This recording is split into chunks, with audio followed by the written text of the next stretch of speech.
2024 के चुनावी महासमर में जो मुद्दे राजनीतिक रंगमंच पर आपको दिख रहे हैं वो तो रहेंगी, कम ज़्यादा अपनी भूमिका का निर्वाह करेंगे, लेकिन एक मुद्दा और भी है जो मुझे लगता है 24 के चुनाव में मतदाता के मस्तिष्क को प्रभावित कर सकता है, और वो मुद्दा है हिंदू राष्ट्र का।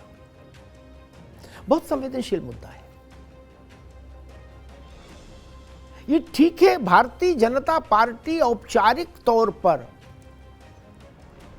यानी अपने मुंह से भाजपा या लिखत पढ़त में, घोषणा पत्र में, संकल्प पत्र में कहीं हिंदू राष्ट्र की बात नहीं, मांग नहीं करेगी, ना उसको मुद्दा बनाने की कोशिश करेगी खुद। लेकिन देश में जो एक अलग वर्ग है जिसके पास करोड़ों लाखों लोगों की भक्तों की संख्या है, जिसके पास शक्ति है, वो साधु संत सन्यासी, वो सब धीरे धीरे इस मांग को उठाएंगे और उठा रहे हैं कि भारत हिंदू राष्ट्र बनना चाहिए।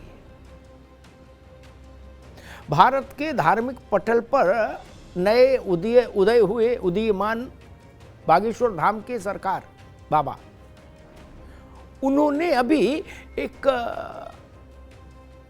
5-6 दिनों का एक अखिल भारतीय महायज्ञ किया, जिसमें हर दिन लाखों लाख लोग आए।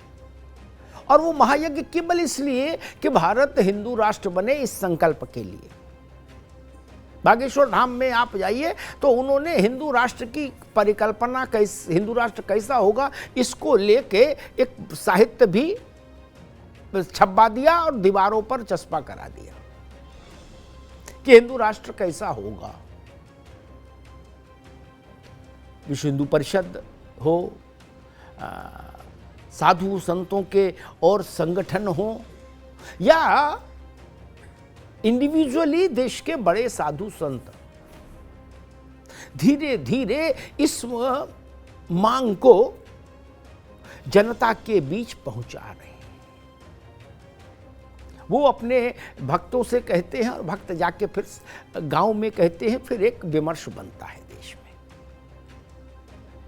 और मजे की बात ये देखिए कि बीजेपी अपने मुंह से ये मांग नहीं करेगी, इंडिविजुअली उसके सांसद, उसके नेता यत्र तत्र सर्वत्र इस विचार को अच्छा बताते रहेंगे।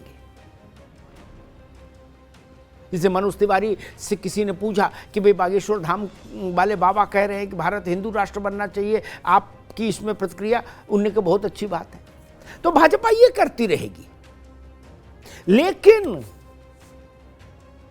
राजनीतिक तौर पर भाजपा के लिए ये स्थिति बहुत मुफीद है, जो अभी कल परसों एक दिन पहले बिहार के मुख्यमंत्री नीतीश कुमार ने पैदा की। नीतीश जी से सवाल पूछा गया कि बागेश्वर धाम के जो महंत हैं, पीठाधीश्वर हैं, वो कह रहे हैं भारत हिंदू राष्ट्र बनना चाहिए। तो नीतीश जी ने कहा कि हिंदू राष्ट्र बनाने की बात जो लोग कर रहे हैं वो देश तोड़ना चाहते हैं। हिंदू राष्ट्र बनाएंगे तो सब उल्टा पुल्टा हो जाएगा, देश टूट जाएगा। आप समझिए, ये प्रतिक्रिया गूंजेगी कि नहीं गूंजेगी? ये प्रकारांतर से भाजपा के लिए एक 2024 के चुनाव के लिए एक नई और उर्वर जमीन तैयार करेगी कि नहीं? ओबीसी कह रहे हैं कि कैसे बन सकता है हिंदू राष्ट्र? बन ही नहीं सकता, और ऐसी किसी कोशिश होगी तो हम उसके खिलाफ लड़ेंगे, जमीन पर खड़े होकर। ठीक बात है, ओबीसी के पास कितनी जमीन बची है जहां वो लड़ेंगे? लेकिन ओबीसी की टिप्पणी एक राजनीतिक विमर्श तो पैदा करेगी ना, एक पॉलिटिकल डिस्कोर्स। उत्तर प्रदेश के मुख्यमंत्री योगी आदित्यनाथ भाजपा के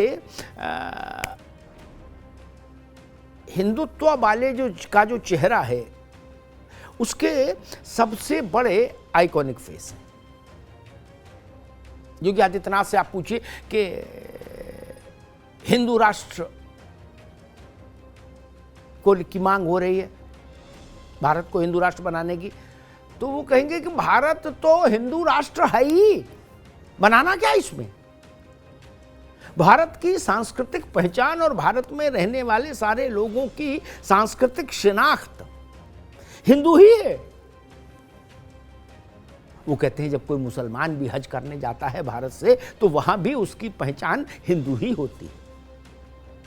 इसलिए इस भूभाग में रहने वाला हर व्यक्ति हिंदू है, योगी आदित्यनाथ कहते हैं। हाँ, चूंकि वो मुख्यमंत्री हैं और भाजपा ने हिंदू राष्ट्र को लेकर कोई औपचारिक प्रस्ताव या कोई धारणा घोषणा नहीं की, इसलिए वो साथ में ये भी जोड़ देते हैं कि अगर आप हिंदुत्व को या हिंदू को मत मजहब पंथ से बांधने की कोशिश करेंगे तो फिर आप भटक जाएंगे। सांस्कृतिक पहचान के तौर पर भारत हिंदू राष्ट्र है। लीजिए, यही बात हेमंत विश्व शर्मा करते हैं, असम के मुख्यमंत्री। धीरे धीरे आप देखिएगा, कश्मीर से कन्याकुमारी, असम से गुजरात तक हिंदू राष्ट्र का मुद्दा 2024 के चुनाव से पहले चुनावी मंच पर एक बड़ा मुद्दा बन के बैठा मिलेगा। और भाजपा भले ही इस पर मौन रहे, उसके बड़े नेता, लेकिन विपक्ष के नेताओं से आप इस संयम की उम्मीद नहीं कर सकते। जैसे नीतीश बाबू बोले देश टूट जाएगा, हिंदू राष्ट्र बनेगा, तो हिंदू राष्ट्र बनेगा नहीं बनेगा वो तो बाद की बात थी, उन्होंने ऐलान कर दिया कि देश टूट जाएगा। अब ये जो टिप्पणी है ये प्रतिक्रिया पैदा करेगी देश में। देश के बहुसंख्यक समाज में ऐसी टिप्पणियां प्रतिक्रिया पैदा करती हैं और उन प्रतिक्रियाओं का राजनीतिक फलितार्थ ये होता है कि भारतीय जनता पार्टी मजबूत हो जाती है। ममता बनर्जी से भी कोई किसी दिन पूछ लेगा यही प्रश्न, अरविंद केजरीवाल से पूछ लेगा, राहुल जी से पूछ लेगा, अखिलेश जी से पूछ लेगा, मायावती से पूछ लेगा, सबका लगभग उत्तर वही होगा जो नीतीश कुमार का है या ओवैसी का है। तो एक विभाजक रेखा खिंच जाएगी। हिंदू राष्ट्र के खिलाफ कौन कौन है? पक्ष में भाजपा ही मानकर चलती कि देश मानता है कि भाजपा ही है, उससे जुड़े प्रकारांतर से उससे जुड़े लोग मुखर रहते हैं।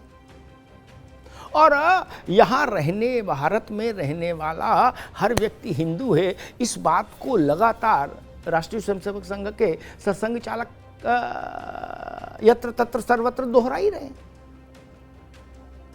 वो भी एक वायुमंडल बनता है, जब भी वो कहीं कुछ बोलते हैं तो फिर उस पर क्रिया प्रतिक्रिया होती है, कुछ दिन हंगामा चलता है, तो देश भर उसको सुनता है ना, देश का आदमी सुनता है, फिर गुनता है। चौक पे, चौराहे पर, ढाबे पर बैठकर चर्चा पर चर्चा होती है तो मुद्दा बन जाता है। भाजपा अयोध्या के मसले में भी औपचारिक तौर पर बहुत देर से शामिल हुई थी। पालमपुर अधिवेशन में पहली बार फॉर्मली बीजेपी ने अयोध्या के मुद्दे को अपने हाथ में लिया था, या यूं कहिए उससे जुड़ी थी औपचारिक तौर पर। लेकिन भाजपा और भाजपा के आनुषंगिक संगठन, उसके वैचारिक मित्र संगठन, वो सब लोग अयोध्या का मुद्दा तो बहुत पहले से गरमा रहे थे और उसका लाभ भाजपा को ही मिल रहा था। वैसे ही हिंदू राष्ट्र का मसला, हिंदू राष्ट्र कैसा होगा नहीं होगा, बनेगा नहीं बनेगा, छोड़िए, 24 का चुनाव तो बहुत दूर नहीं है ना। बहुत होगा तो आप मानकर चलिए कि 365 दिन मान लीजिए, फिर तो देश के लिए एक नई सरकार चुनने का वक्त आएगा ना। और उसमें ये मुद्दा गांव गांव, खेत खेत, शहर शहर, कस्बा कस्बा आपको घूमता टहलता मिलेगा और इसके खिलाफ मंच से ये लोग बोलते मिलेंगे, नीतीश कुमार, ममता बनर्जी, अखिलेश यादव। ये चीज बीजेपी को सोने में सुहागा जैसी लगती है। उसने कुछ कहा भी नहीं और उसके विरोधी उस स्थिति में आ गए कि वो मंच से खड़े होकर कहें कि हिंदू राष्ट्र कैसे बन जाएगा, और अगर हिंदू राष्ट्र बनाने की कोशिश होगी तो देश टूट जाएगा। धन्यवाद।